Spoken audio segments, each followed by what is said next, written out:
Good morning, good morning, good morning, good people. How are y'all? Welcome to another episode of Link Up with Lineka. We making it, we doing it what it do, right?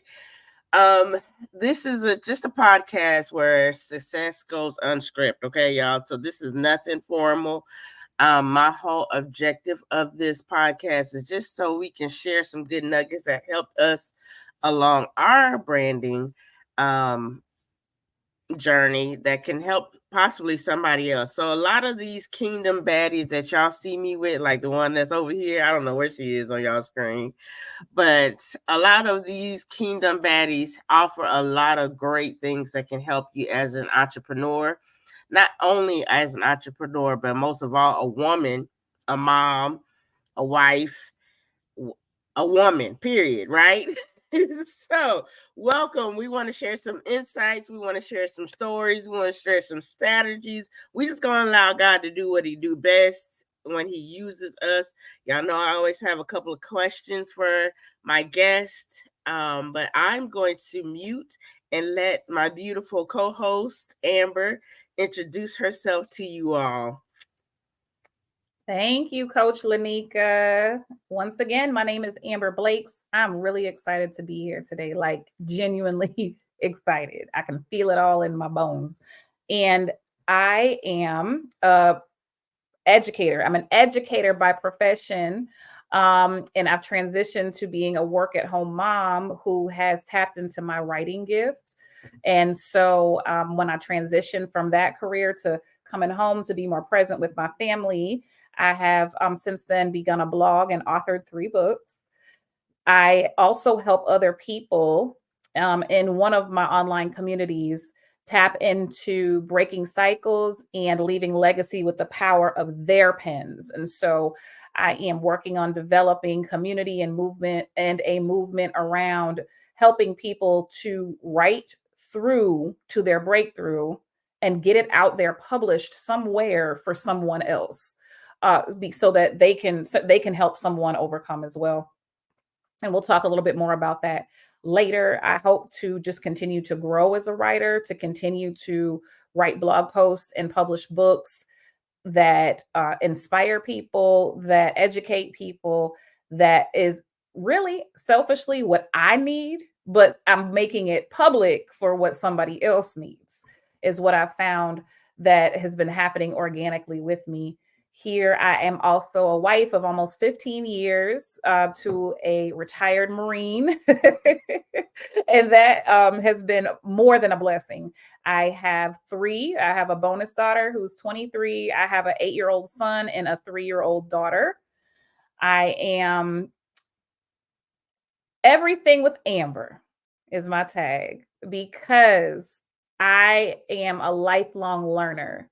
I like to learn about everything. I like to have connections to everything. I like to have resources in every topic, so that if I can't become an expert on a thing or a topic, I can know an expert on a thing or a topic. And so, because of my resourcefulness, I often am a plug to my friends for what they need when it comes to their faith journey, when it comes to their family journey, or when it just comes to their self journey.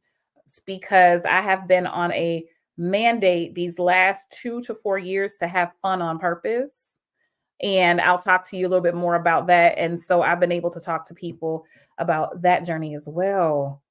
I don't think there's anything else to share. I'm in South Carolina, but I am a New Yorker by birth. So I'm a little bit of this and a little bit of that. A little bit of, they say a little bit of Yankee and a little bit of y'all. That's me. How about I didn't even know that. I Yeah. thought you were a South Carolina girl. I was like, okay. It is home. South Carolina is home though. Mm-hmm. I like that. Well, thank you for sharing all what you do. Listen, we're gonna jump right into it, right? Because what this question is about, you just kind of gave us a little bit, but I want to ask you this question. Can you share your journey into entrepreneurship within the kingdom space? What inspired you to start your own business? Okay, so I'll start a little bit backwards. I was already in the kingdom space. So I'm a church girl. I love church. Mm-hmm. I go to church. I love to sing at church. I like Bible study. I like to watch church online. I'm just a church girl. I always have been, growing Love up, it. and then in my own journey as an adult. Mm-hmm. So I like to clap my hands. I like to stomp my feet. I like to lift my hands. You can catch me crying during worship. You can catch me taking notes during the sermon, all of the above. So I Okay. was in the kingdom space, and I always felt led to the local church and to Mm-hmm. serve and be served at the local church, whether it was my children going to the ministry, whether it was helping with local or distant missions. So it wasn't strange for me to be in a kingdom space when I ventured into career to business, because it was so much a part of my DNA, my life's fabric anyway, or at least the body of Christ, the church was. And so I have learned in this business journey more about the difference between church and kingdom, though. That has been a learning experience for me. So I was familiar with it, but now I feel like I am comfortable in kingdom spaces. And that's a tricky word, because being kingdom isn't comfortable. Maybe a day or two if you get to rest, but in general, it's not a comfortable place to live in. But I'm learning how to become comfortable in my uncomfortable. So the business part for me was actually unexpected. It was not something that I had ever planned to do. My career was in education. I became a teacher when I was 22, straight out of college. And I progressed into different positions in the public education field. I taught uh, special education students. I taught gifted and talented students. I've taught from third grade. I taught reading intervention, and then towards the more current years of that career, I moved out of the classroom and I went into teacher coaching. And so I started to do professional development for teachers, which was something I was really passionate about. I really loved and I really believed in, especially around those years between 2019 and 2020 and 2021, when education changed so drastically because of school going virtual. And I was really in a place where I was positioned to support a large amount of teachers through the stress of that. And I was doing a great job. I'm just gonna pat myself on the shoulder. It was something that I really, really had my heart and both feet in the door in. And at home, while this was going on, I was having an unexpected blessing. I got pregnant with my daughter. Didn't see it coming. Didn't even know I was pregnant until about 10 weeks. Like, I almost missed my first trimester. It was a big surprise. So I did all the things. It wasn't my first child. It wasn't my first go around. I did all the things I knew to do. I did all the things I needed to do to put my maternity leave in. I picked the date that I was going to go back to work, got the daycare set up, all of those things. And I had my baby. It was a beautiful birth. It was a beautiful maternity leave. Mm-hmm. She had a little bit of a struggle with some of the things that babies do, eating and sleeping. And so I Oh, just kind of put on my big girl panties and I expected like, okay, we got to go back to work. We got to make it do what it do. I'm career, right. this career, my family's career. Nobody has ever owned a business anywhere in our family Okay. except for maybe more like hobbies that, Mm-hmm. sell things. And I went back to work and I knew very quickly that the grace for me to be back at work after I had my second child was not there. It just wasn't there. It was something that used to be easy became very hard. And I felt such a tight Mm-hmm. pressing in my spirit. I could feel it physically in my chest that Mm-hmm. this is something that I've been graced to do in the past, but this is not something that I need to do right now. And that I needed to be at home and available with my family and my children while they were in this season of life in their younger Mm-hmm. years. While we also had an older one in college, and that I needed to be about the things that God had already placed in my heart and pursue them full on. I like that. So I went back to work for 2 months, and I was home for Thanksgiving.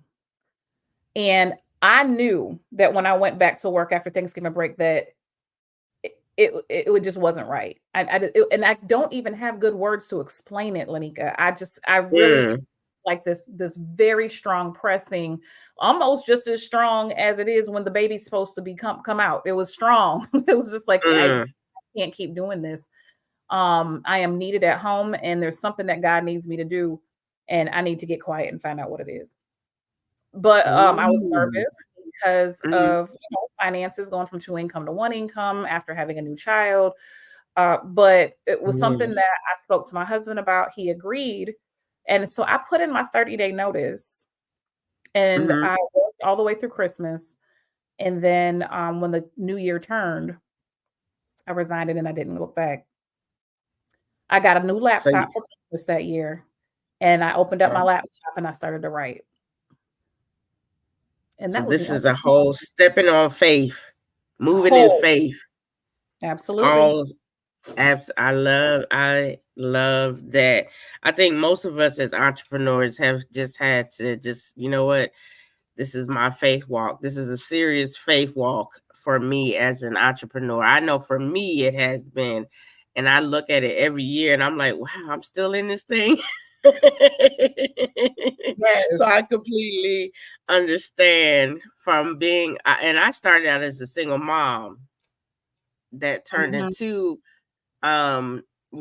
being independent with my sons, and then I became married. So just that shift alone, right, being a single mom to a mom, still running my business how I was running it, but then now I have to include my husband and make sure, is it okay, right, to be an entrepreneur. And he was like, whatever your heart's desire. That's why I was like, ooh, thank you God for Yes. because I was like, if I got to go back to this 9 to 5, Jesus.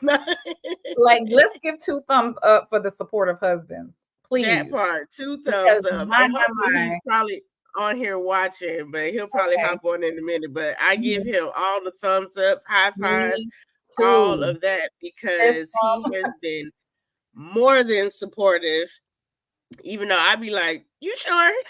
Same, same. You know what I'm saying?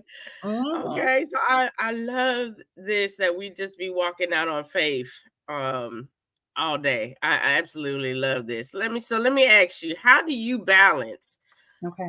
the demands of running your business with your personal life and your faith commitments? Because I heard you say you're I want to say PK kid like me, because that's how we did. We stayed in church every day. But you said you were in church and all that good stuff. So how do you balance all of this? Do you have, yeah, let me just let you answer that. That question, I'm gonna be real honest and transparent. Up until recently, Please not do. really well. I did not balance it well. I struggled. I felt Mm-hmm. guilty about what I wasn't doing, and I felt like what I was doing wasn't enough.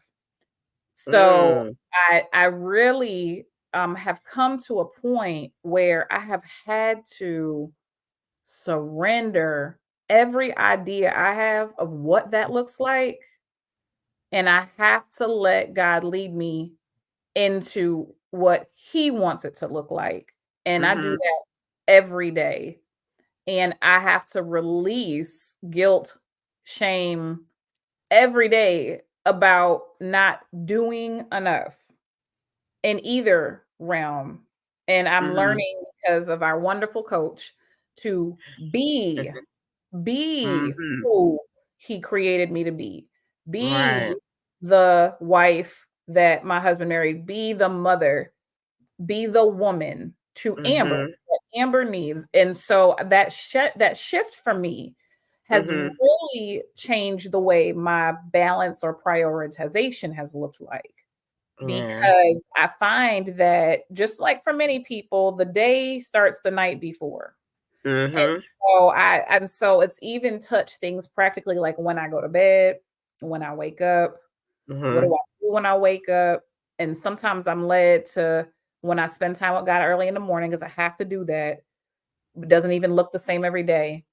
Some days it's in my Mhm. word. Some days I hear a song in my spirit and I'll turn the song on. Yes. Worship will come out. Some days I'm reading. Some days I'm journaling. I Mhm. journal a lot, as we'll talk about, I'm sure. And Mhm. it even looks like me not getting caught up in the schedule that I've created for the day. Bam! This You just just said it happened right there. this just happened to me yesterday. I had a really good plan for the day. I knew what I was going to do at home. I knew what I was going to work on professionally. Um, Uh-huh. I knew what some of my personal goals. I knew what I needed to do with my kids. And in the middle of the day, I got a emergency phone call about a family member who went into the hospital. And then right after that, I went to do some work with our family business. My husband began a Mhm. transportation company that I was helping with yesterday. And Okay. then it was time to pick up my son from school. And I thought he was just going to sit and do his homework. No, he didn't go sit and do his homework. He needed me to be with him to do his homework. And then it was time to go to football game. And so it was one of these things that by the time I got to sit down at night and I got quiet and I started to pray, I was like, Mhm. Lord, we ain't get nothing done today that I talked to you about this morning. Not another thing. I was like, I mean, and I'm not saying I didn't do or be today, because there was lots of Right. doing, lots of being, but Mhm. I was really in my feelings about Mm. this. I commanded my morning. I talked to the Lord Mhm. about my day, and the day wasn't daying the way I had prayed about that morning. Not And at all. and so what I had to do, because I'm at a place in my life where I'm just tired of that negative emotional cycle. I was like, Lord, Oh, it's yeah. not of you for me to go to bed angry at this. We talk about not letting going to bed on our anger. And we always Mhm. apply that to marriage. But boy, Yeah. does that apply to self. Yes. Does that apply to God? Am Oh, I angry yes. at him? Am I angry at myself? Am I frustrated for my son because he wasn't doing his homework right? All of the above. Right. So I had to just say, okay, I had to bring the pieces of my life before him in prayer and just say, here you go. Mhm. What do you want me to do with this? That's Am I it. going, am I going to bed? Am I going to try to spend 15 minutes working on a goal right quick? Mhm. What are we going to do? And so I just had to get quiet in my spirit and get the update for even just that hour. And what I felt settled in my spirit about was to get some emails out about a book publishing project that I have coming up. Mhm. And I have a course that I was needing to make progress in, to keep my teaching certification. And would you know, I scrolled Facebook and I saw a post from Coach Lineka that said, let that thing go till tomorrow and rest. And rest. When I tell you I needed that, I commented I needed this, I needed that. I was able to work for a few minutes on my publishing project. I looked at that Mhm. class and I said, I logged in. I was like, I'll see you tomorrow. And I went to bed. And I See, woke up. Yeah, that's how sometimes we expectation and balance goes, like that. yeah, we and I love the fact that you're being transparent about that. Because some people come and they'll be like, yeah, and I do this and I do that. And I'm not knocking anybody. But I have to tell, and for some who do not know, and I know Amber, she could rock with me on this. I'm an entrepreneur. I'm a woman who has ADHD. This is nothing new for me. You know what I'm saying? You know, there was an era that ADHD just came out all of a sudden and everybody wanted to have it. No, I was born with this, I do believe, because I remember my teachers was like, Lineka. You know what I'm saying? So I understand. That's why I make the posts where I make them. So 9 times out of 10, when I make my posts, it's for y'all, but it's really for me saying, okay, it's okay. You didn't get it done. Get some rest because you need sleep at the end of the day so you can continue to go on with the rest of the goals that you have. And one thing about me is I'll beat myself up because I didn't do a thing. And I'm learning, and I heard you say it earlier, that you just learning how to be me and being okay with being me. I think once we learn how to cut down the world standard of being a woman, yes, we can hold all of the things, but I think once we cut down the standards of being a woman, doing this, doing that, then I think we can just really embrace on who we be so we can show up. You understand what I'm saying? That's And look, really my good. husband's in the comments now talking about, hey, Hey, husband. Welcome. right. Hey, husband, how are you Our doing? husbands meet. Okay. We had somebody in the comments talk about probably another show. How do you even find a husband? Listen, Donna, you can't find your husband. Your husband has to find you. I Oh, and was that's not true. looking. Me I was either. not looking. I was not even interested. And my husband will tell you, I was like, bruh, what? I'm what? I'm not even ready to date. I'm trying to get my business together. So I was not looking for a Yeah. husband. I'll tell you that. But that is gonna be another episode. So I just had to Oh, touch yeah. on that. You What touched you on got it, to and say, that's Amber? exactly how it happened with me. Oh, that's exactly right. The night I met my husband, I was hanging out with a best friend. I had just got off my second job. I was tired, and I was only with my best friend because she asked me to come. That part. I was like, you know what? Just because I love you, because I'm tired, I will come out with you. I And wasn't even with my best friend, but she was there, and I was just like, bro, I really don't want to do this it today. was just one of those like every day, not looking for it. And we met through mutual friends, and we literally have talked every day since then. But I wasn't looking for him, and I dare to say he wasn't looking for me either. But That part. we found each other that day and became Mm-hmm. great friends, and then later spouses. So Right. yeah, it really is the things that they say. You don't look, they find you. That's true, Mm-hmm. It is and true. it's very true. And also, what's the other saying that they say? When you know, that's true too. That's true too. Mm-hmm. And sometimes let's just touch on that. I know we're supposed to be talking about your journaling, but she just asked this question. Sometimes you don't know until years later. So that's true. And that usually has to happen. That usually has to do with your own stuff. That part. I just want to touch. I just wanted to say that because I hear this. I know everybody's on this whole marriage thing, and they're like, Yes. and I see a lot of people that I've seen dating, and then they get married, and they're not together no more, right? Yeah. And I'm like, ooh, I wonder, is it because they gave up because they were looking for that? What is that last comment you just made? When you know, you know. When you know, when you know. They were looking for that early on in the relationship. And so 3 years into marriage, they was like, never mind. You know what I'm saying? I'm gonna Yeah. tell y'all, me and my husband been married. It's 14 years in March, right? And I had the biggest aha moment. Yes, I said 14 years, and I was like, I ain't going nowhere, and he ain't either. You know what I'm saying? So anyway, that's for anybody out there who's ready to get married. Listen, be anxious for nothing is what I hear. But then also don't go looking either. Just keep praying. He's coming. He's coming, but we'll talk about that on another day. Yeah. Somebody else said, thank you, Truth. Thank you for this, because this can, okay, you can relate. Good. And then she says in the comments, he need to hurry up. He coming, girl. Just pray. He's coming. Just get ready. Just get Right. ready. I understand. I do Get understand. ready. Yes, you get ready. So anyway, let me tell y'all, a big part of my entrepreneur, and it's not even really being an entrepreneur. I started this way before I was an entrepreneur. I love writing. I always thought that I was going to be a writer. Not many people know this, but my family. But I stay having journals. Like I got 4 of them sitting right here next to me. You know what I'm saying? Because I love journals. But let Amber tell y'all about her community and what she does for us Kingdom entrepreneurs, because it's guided. I just journal because I just sit and I know I dedicate the time. Like I said earlier today, give me a heated blanket, give me my cup of tea, and I'm journaling, and give me my music, and I'm in there, right? So let me let her tell us about, because that's all the questions I had. Okay.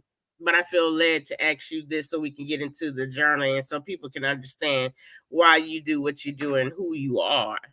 Amen.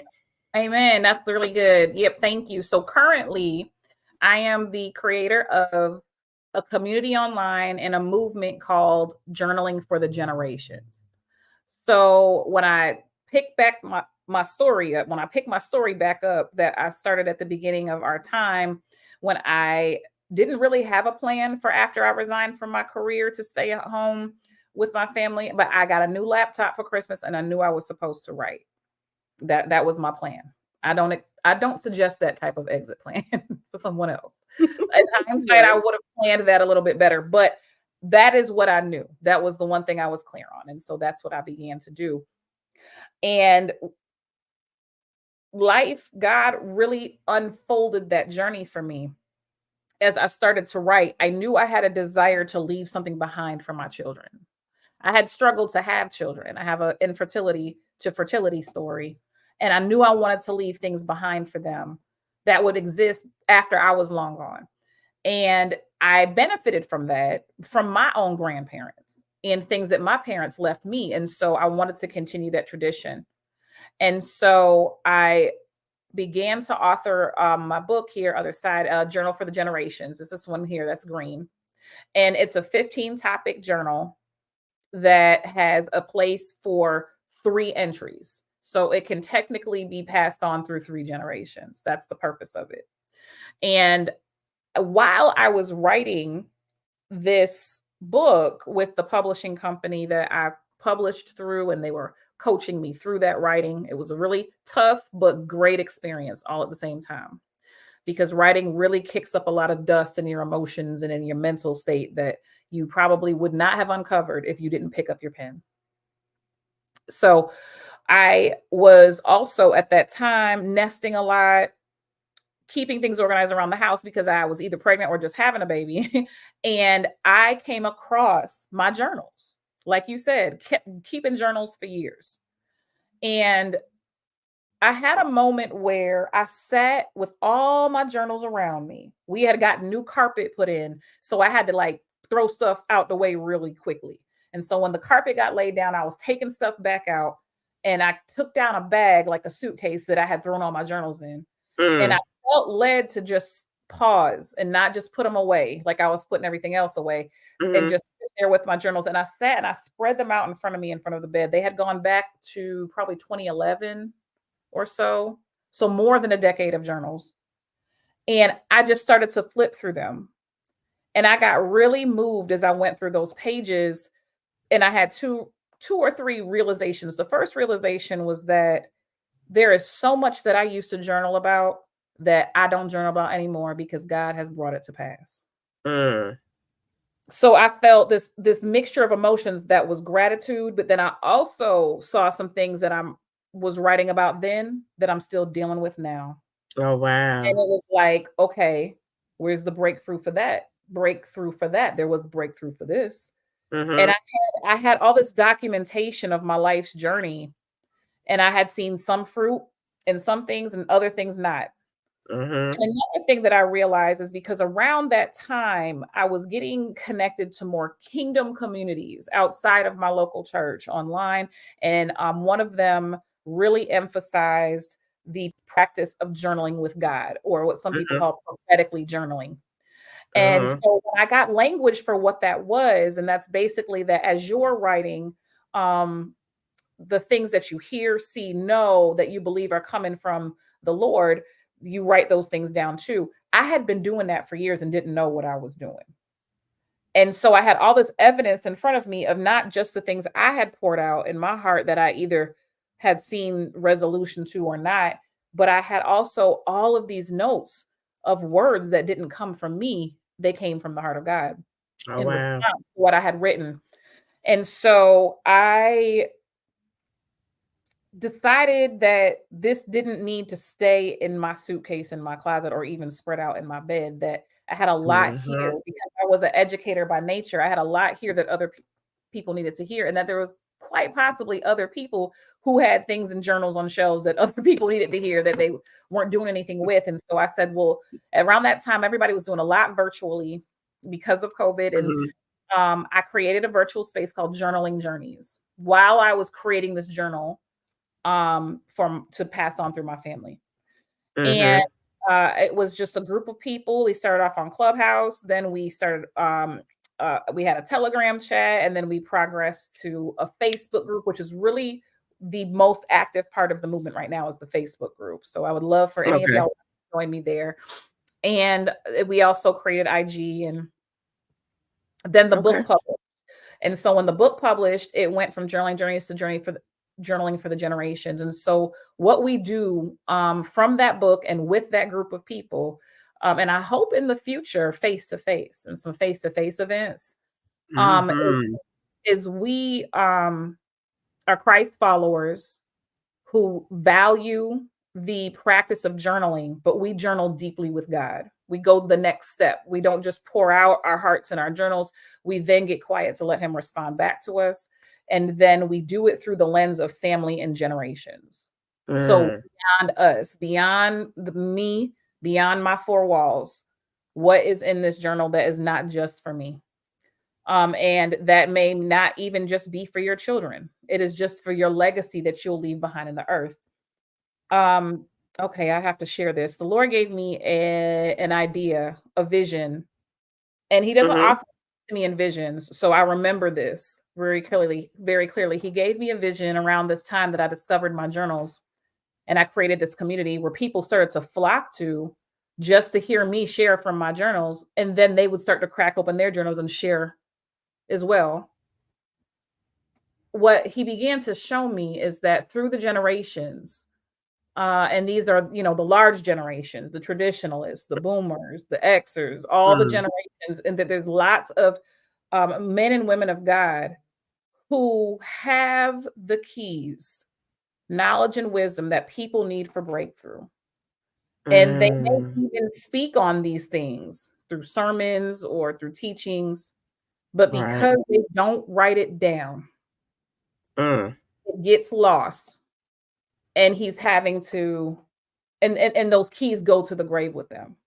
And so he's Oh, having to reintroduce keys over again through the generations so that they don't get lost. But if they would just be written down and documented and left public wow. for someone to have somewhere, that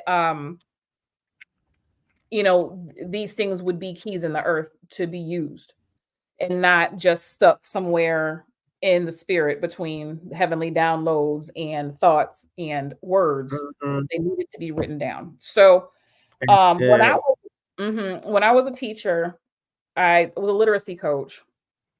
I Mhm. helped teachers teach children how to read and write well. That is what I did. And I always had an affinity for teaching writing, which is not Mm. it's peculiar. It's peculiar for teachers. So in the education world, Right. writing is the last developmental skill a student gains. They learn all these other things, how to move, how to cut, how to draw, how to read, how to do numbers, all of those things. And the last skill, because it's the hardest skill, is writing. Mm-hmm. That creative writing. A lot of us get stuck there, and some of us never got past it Right. in our school years, and have educational trauma around it. Whether it's you had trouble spelling, or whether you had somebody mark up your paper and put a big C, D, or F on it, or when you Mm-hmm.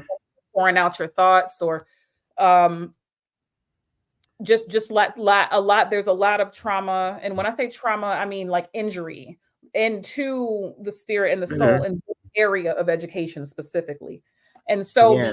because I am an educator, and I have that expertise, and I understand what goes behind writing developmentally, and Mm-hmm. because I'm a church girl, and I'm learning Right. about, and I'm speaking to God, and I've been speaking to him in my journals.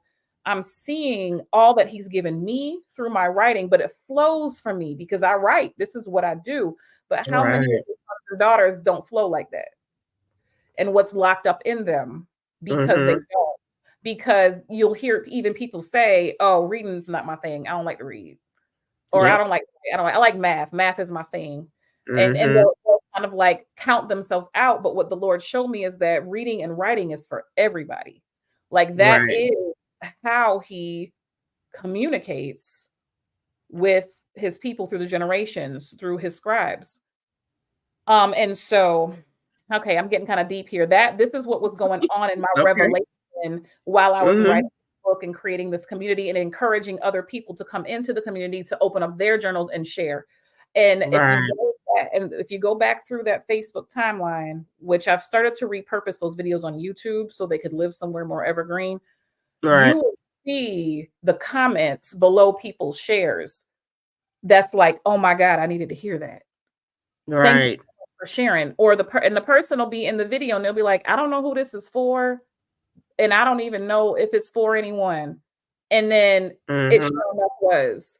But you can also see the fear behind people pressing the live button with their journal, opening it up and sharing their words. They have to break Mm. through to be brave enough to do that. And I said, wow, there's a lot of bondage and warfare in this particular area of kingdom and education. Yeah. And I have a knack for it naturally, and a Mm-hmm. knack to teach people how to do it. So I kept the community open beyond just a launch for the book, but as a place for people to come and feel safe to put their pens to paper and then share what they get in a repeated way so that there's like continuous breakthrough. Yeah. Oh, I like that. Mhm. That was deep. And that I made me, even when you were talking, it made me go back to um third grade was a rough year for me. I don't know about anybody else. I don't know why that year stuck out for me, Mm. but that made me go back to third grade when I was like, you know what? I'm not doing this reading and writing thing. You know what I'm saying? Oh And I yeah. told the teacher, I remember telling the teacher, I don't care about my handwriting. I don't care. I don't want to write. I just want to go to art class and draw because I like drawing. Drawing is Mhm. my safe space. And Yeah. my teacher said, no, ma'am, you are a powerful. She told me in third grade, she was like, you are a powerful woman. You got to have some nice handwriting, and don't you think about what you're writing. Just write. And she made me stay after school for hours, y'all, because I had chicken Oh. hand scratch. When I say I had some ugly handwriting, she made me stay after school and was like, you're going to have some nice handwriting because you're going to be out here. You're going to, bring people to Christ, and you got to look this way. And I mean, just listening to you now, I'm just like, wow, had we had more teachers like you. Mm-hmm. I'm even thinking about my children now, like even my daughter who is in the 8th grade. I'm thinking, man, had she had a teacher like you to tell her what if her blessing is blocked in her writing? You said it. You said it. That's it. That's exactly it. Wow. Yeah. I could say so much more, but you said it in a nutshell. Yeah. Look, if you need to say much more, you can. Because that's a pause on purpose. Because I'm just sitting here like, I wonder, and even when I told y'all, I write every day. Like I have journals every day. I'm not an author, not yet. Everybody keeps saying, you know what I'm saying?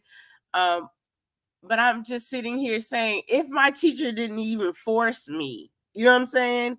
Where would I be? Absolutely. Okay, that's a pause on purpose. You can take the floor on that, Amber. Well, and think of the people who haven't had it, and what it's like when you can get your thoughts out. You know, there's a true, we're not just talking spiritual here. There's a true physiological set of events that happens when you grip a pencil or pen, you write what's here, the invisible goes to visible. Like it's really a miracle when you think of what happens between your brain and your muscles and your hand and paper. And what it does, it's like a faucet that turns on so the flow can come. And so what you'll find, and then those of us who do brain dumps or like to write to-do lists, you notice that you can go on once you've written this thing down, regardless of what the struggles with that is. That's a whole nother situation. You can move on once you've cleared the mind and you've made space for more to come in. Because what I find is the more I write, the more I have to write. It's not, I don't run out of ideas, whether they're personally for me or whether they're for someone else, or whether it's a blog post or a Facebook post, or whether it's a whole book, or whether it's just a plan for how to declutter my house. It doesn't matter. What happens is it keeps the ideas going and the strategy flowing, and it keeps you from getting backed up mentally, which becomes emotional clutter as well. Oh, you said and something right there. a lot of us, you know, we just never got to that place where we were comfortable doing it, or we were made to do it until we were successful. Like, whether we like it or not, you were made to do it so you can. You know, now it's a tool for you. It's like money. It's not good or bad. It's just how you use it. And then this is the same thing. And so I've just seen so many people hold on to trauma because they won't put their pen to paper. And I really feel like it's more than just a good idea. The Lord showed me a few years ago that He is actually like instructing us, like mandating us to write it down. And honestly, I don't have many more instructions beyond that, you know, but I do. We might not need it.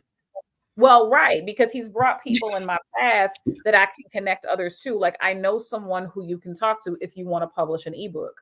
I know someone to talk to if you want to start a podcast. I know someone who you can talk to if you want to publish this at Barnes and Noble. Like He's given me these connections in my life that I can pass people on to, but He's given me the strategies and the keys to help people unlock what's been locked through their pens. And so that movement started with this book. It started with a desire for me to leave something behind for my children. But I had a writing coach say to me, and listen to how ridiculous this is. I was going to publish this book and keep it in my family. And she said, I had a writing coach say to me, Amber, I love that idea for your family, but my family needs it too. I mean, this is the kind of coaching I needed, because even though I have the gift of writing, I didn't have the security in my gifts. I didn't have self-worth and self-esteem to feel like people would want what I had. I was used to being a big fish in a little pond, but becoming an author was like I was a novice again. I wasn't the go-to person. I'm a little fish in a big pond. And I'm just over here like, yeah, I'm going to write a book, y'all. It's on Amazon. Bye. And what I learned is that once you become an author, you become a business. So that's how I started my business. You said so many things that I want to touch on. Woo, Jesus. And you got my brain going. That's what I do. I go deep and I kick up dust. Yes, but I like the fact that you go deep, because when I connected with you, you made me feel like it was a safe space to be deep. You know what I'm saying? Because, not saying that the people that I was around weren't deep, but I just felt like didn't nobody want to hear what I got to say. You know what Right. I'm saying? I Yeah, know. but being with you and hearing this all over again just makes me say, girl, get back to writing. Heal Your healing. God told me that this season of my life was my healing comes with my writing. You and a Um, lot of that's a corporate word. yeah. So I Mhm. was like, all right, God. And so I don't listen, there's a certain time period that you cannot call Lineka Michelle. Even my kids, listen, you can't call, you can't talk to me. I gotta spend the at least 30 minutes Oh, writing. Because what I realized is, even with my music, because I love music as well and praying, all that good stuff. I'm a church girl too. mhm. But one thing I know is, if it doesn't go, if I don't do nothing else in my day, right, I have to write, sing, or listen to some music. If I don't get any of those three, then oh my God, my day, my head, I've never experienced headaches until I got older, would be like something sitting on top of my head. And then when I realized, oh, wait, I need to go write, I need to go, sing, I need to go do something to help me heal, or to even just get me to the next. So I realized that writing, all that good stuff is, I just hear it again. Writing is the healing spot for a lot of us. So just write. If you're ready to heal, I say Mm, write. And your writing doesn't have to make sense. I don't know who this is for, but your writing does not have to make sense. You just need to write so you can heal. There's people who are connected to your voice, but mm. you won't show up because you won't write.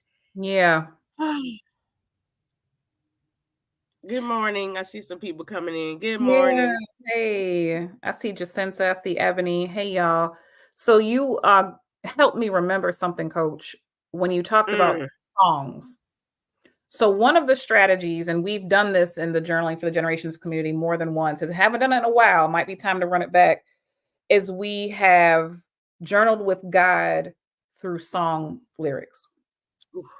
So if you have a song that every girl. time you hear it, it invokes tears, it brings up a shout, a praise. We all got that song or group of songs that it just lays us out as soon as we hear it. Mm-hmm. That is not something to brush over, because being a scribe with God, a prophetic scribe, a journaler with God, is something that also falls upon the psalmists and the musicians. And it's just, instead of their words being in blogs or posts or books, they're in songs. Mm-hmm. And so the reason why your spirit jumps to those song lyrics, those words written down, is because those were downloads given to them for you, and whoever else. Yes. And so a lot of times, just like when you read the Bible and a scripture jumps out at you, and you might Yes. go to journaling about that scripture, like the joy of the Lord is my strength, and I might go in my journal and talk about how weak I'm feeling, Lord, and how I Mm, need the strength. The same thing about songs. And that's one of the strategies he's shown me for how to unlock people's pens, is to write through song lyrics. mm.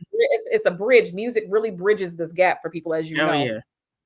And I can so see that. another thing I remember too is about writing things down. So, we have the word of God because men were obedient to write down what was here between their Mm-hmm. ears or on their heart. Mm-hmm. Um, and I wondered when I first started writing, when I first read my first book, Journaling for the Generations was my second book. I started writing my first book. It was called Consoled in Christ. It was a book that I wrote because it's how I got myself through postpartum depression and anxiety. And Ooh. so, and grief of my career, overcoming to stay home with my child. I didn't ever think I'd be a stay-at-home mom.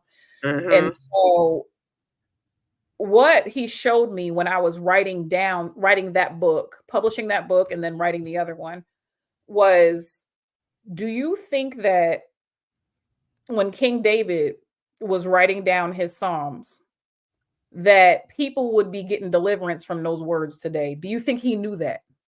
Mm. Do you think that when Solomon wrote Song of Songs, do you think that, or when Paul wrote 1 Corinthians 13, did he know that those scriptures would be read in weddings today? No. You know, when John was writing what he was seeing, his visions and revelation, did he know what revelation was going to be doing to us today, wrecking our brains like it is now? And so I'm these are the saying. things you don't know how what you Wow. are writing is going to affect generations. When we talk about journaling for the generations, and I wrote this book so that I can have something to tell my son and daughter so that they can tell their son, or where I got my grandmother, I dedicated it to my grandmother who's still living. So I'm able to write things down that she's told me and things that my mother has told me. And now I'm the third generation. My book is already full. So, and I can pass it to my son when he's of age. So, and these are the things that I thought, but when the Lord showed me that this movement is so much bigger than my generations, and not that your generations are not important, they are. Right. But he said, when my men took their pens to their paper, when Matthew was writing down what was happening while he was walking with Jesus, did he know this book was going to be the first book of the New Testament? You know what I'm saying? They didn't know. Yes, they didn't know. They didn't know. They were just being obedient to put their pens to paper about what God was showing them. So, honey. that's why that's why I'm doing what I'm doing. And I absolutely love it. Now you're gonna make me really. So you said two things that stuck out just a minute ago. They didn't know what they're writing, and look where 1 Corinthians 13 do for us today. Today. And that was written how many generations ago? Huh? Right. Wow.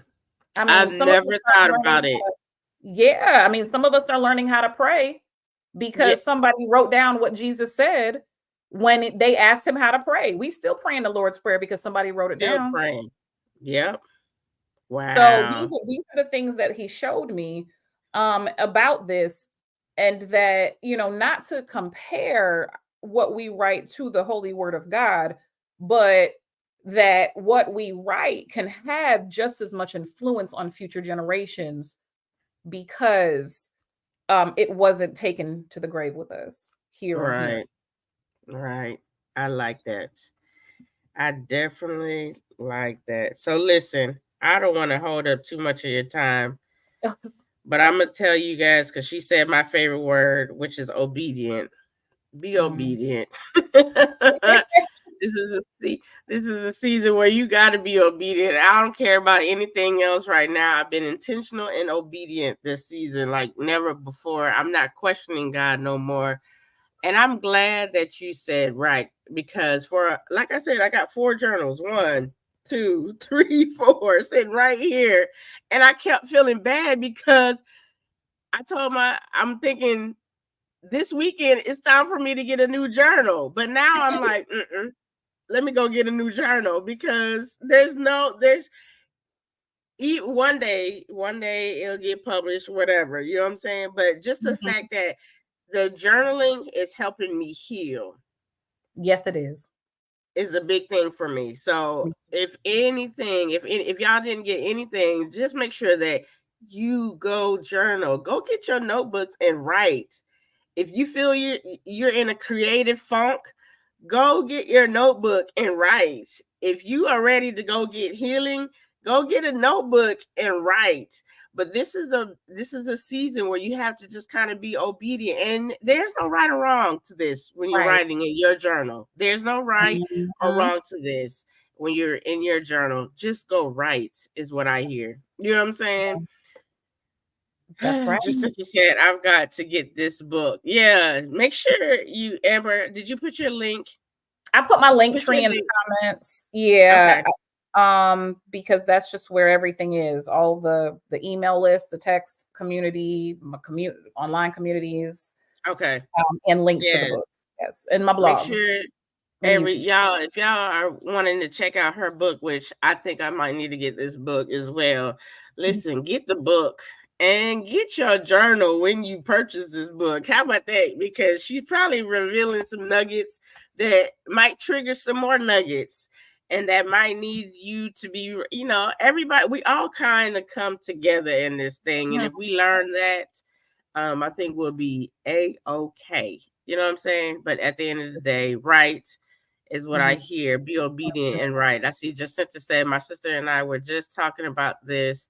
We have to write down the lessons that our older relatives have learned and shared. Yeah, listen, I thought about that too the other day. Our older generations didn't know how to write or read. So if they're still alive, this might be the best time to go and just sit. This is where wisdom come, people. You go sit with the elders, not these other people. Go sit with the elders. They got more strategies and plans and inspirations than these new people do. Now, all right, I'm not gonna go there. But You said the whole word. That part. Go sit with the elders and go get some wisdom and write these books, because generations to come are going to need to know. Like, I need to know who my great grandfather was. You know what I'm saying? So I need to go speak to some people to get some of this stuff down, because we need to know where we come from and where we gonna head to. All right, listen, it's already.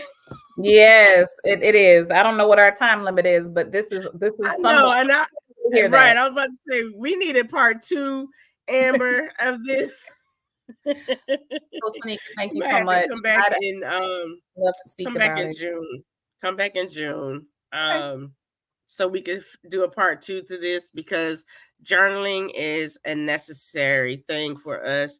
Not just if you're an entrepreneur, but entrepreneur, yes, definitely. But being a human, how about that? You need if to you're journal. kingdom, you have to be writing things down. Say that one more time. If you are kingdom, you have to be writing things down. It's more than just a good idea. It's an instruction. It's a mandate. Yes. Yes. I love I don't know that. what all goes with that. That's just what I heard him tell me. Ooh. I don't know what the future holds. I'm not a psychic. Right. But the Lord does speak to me and I speak to him. But that was just something that I remember an Instagram live I saw a long time ago with Oprah. She came on live to read from her journals. Do you know that Oprah keeps her journals under lock and key? And somewhere where that's waterproof and fireproof? Because think about this. How valuable will her words be on paper after she's gone? So she keeps them like treasure. And my journals are a little here, there, and everywhere. So right, like Oprah. But that was something that really stood out to me because of what she's accomplished in life.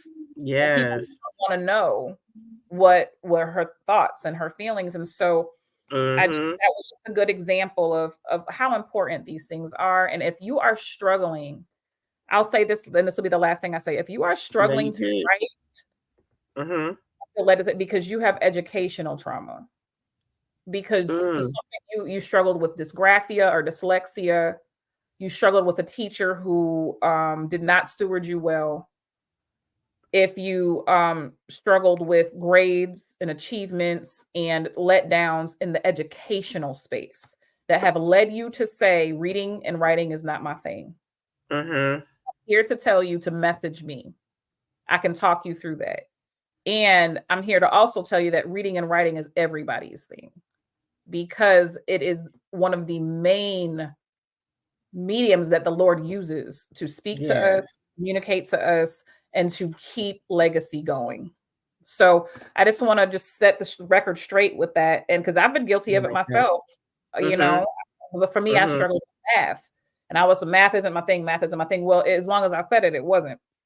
So yeah, so that was one of the things. But now that I've had to teach it and I've had kids, I'm like, well, it's gonna have to be my thing because I have no choice. So listen, yeah. And so I said it. Break myself of that mindset that writing is not for me. It's my thing. I struggle. I'm a struggling writer. It only is if you say you are. Just like you said, it's in your journal, nothing's wrong. So Don't let any educational trauma prevent you from embracing this gift that God has. Amen. I like that. When you said what you said, I heard our words have power. So if you keep saying that you're not good in math, if you keep saying that reading and writing is not your thing, then guess what? It's not going to be your thing, because your words have power over your atmosphere. That's right. Over your body. Honey. Thank you so much, Coach Lineka. Thank you so much, Amber, for joining me. This has been good. Now I feel like I need to go write some more.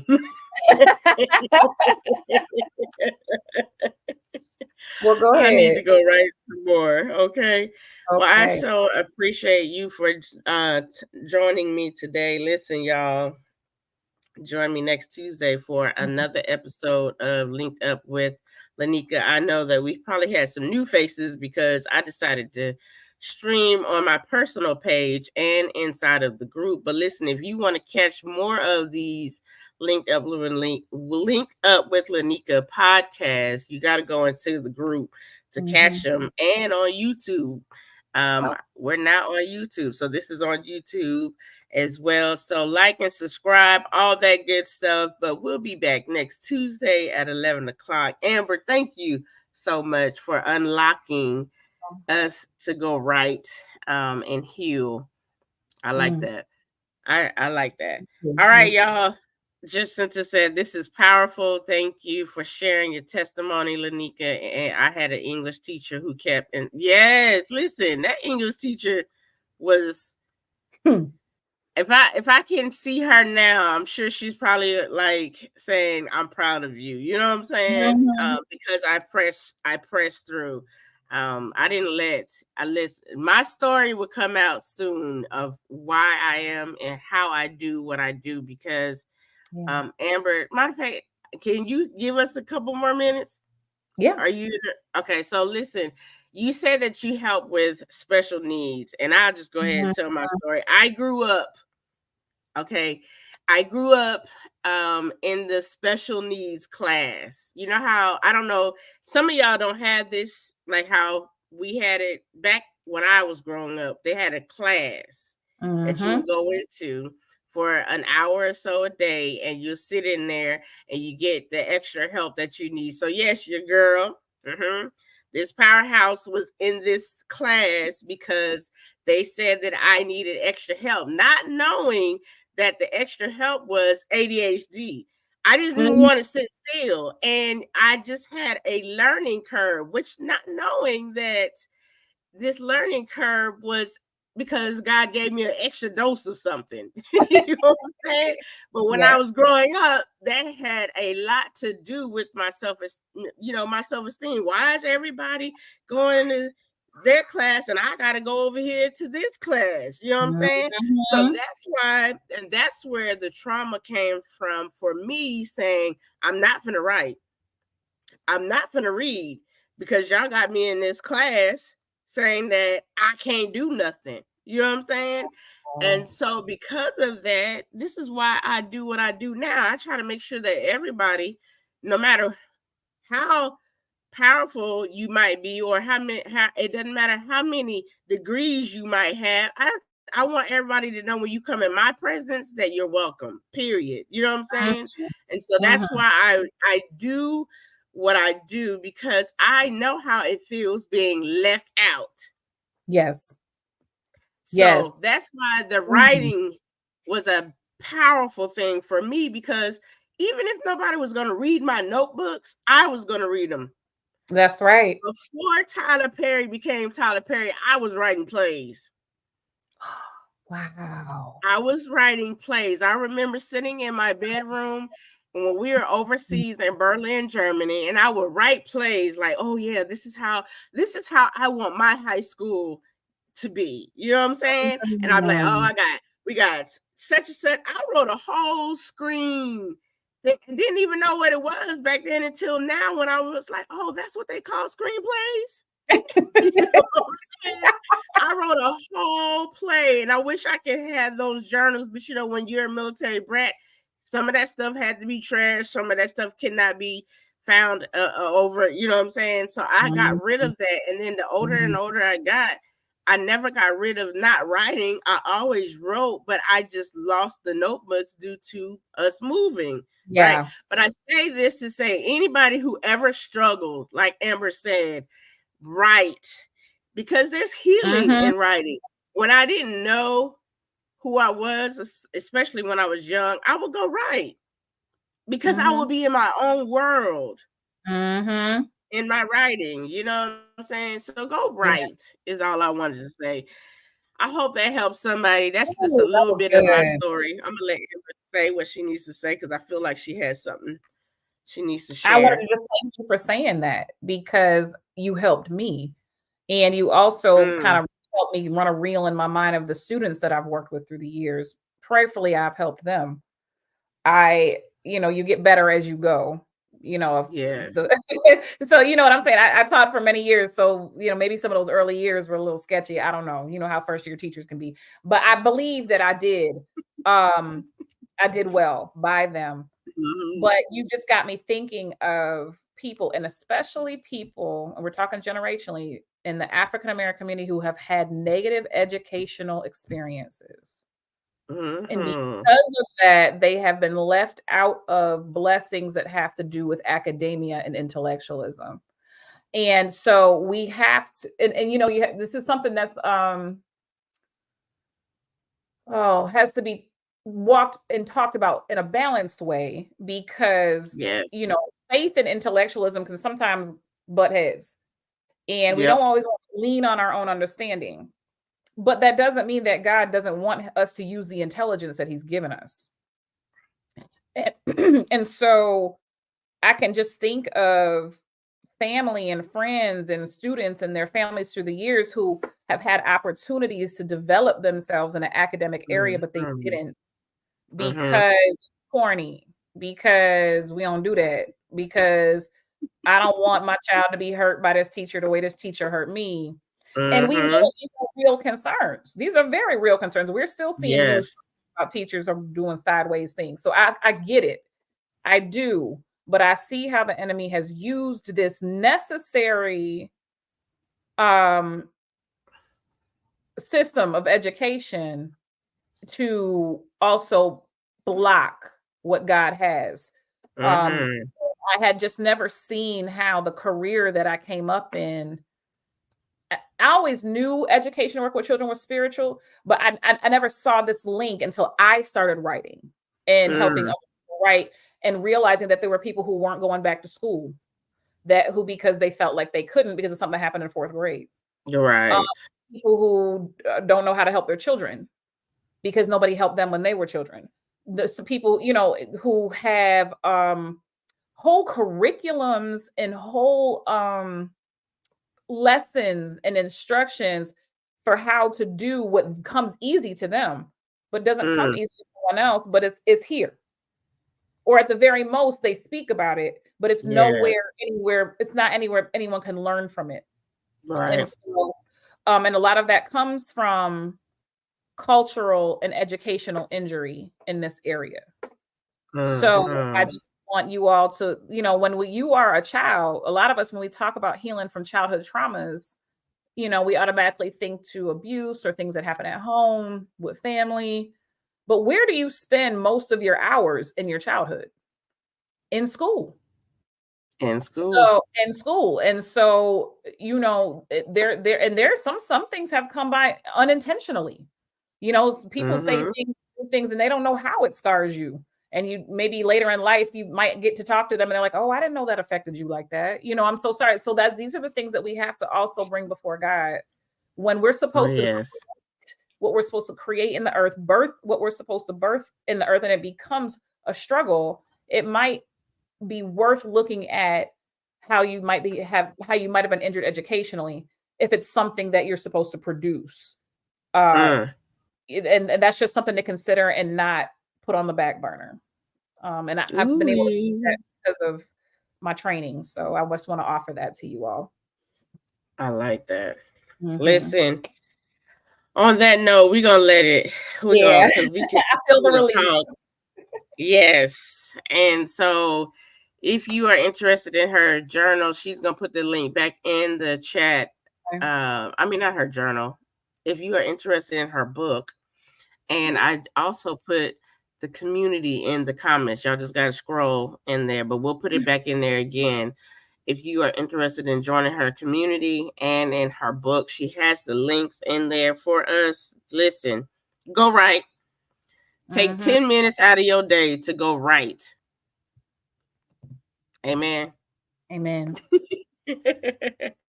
All right. Well, thank you, Amber. Until next time, y'all see us. We'll be live again next Tuesday at 11 o'clock, same place, same time. And I appreciate y'all. Okay? Peace Okay. and blessings.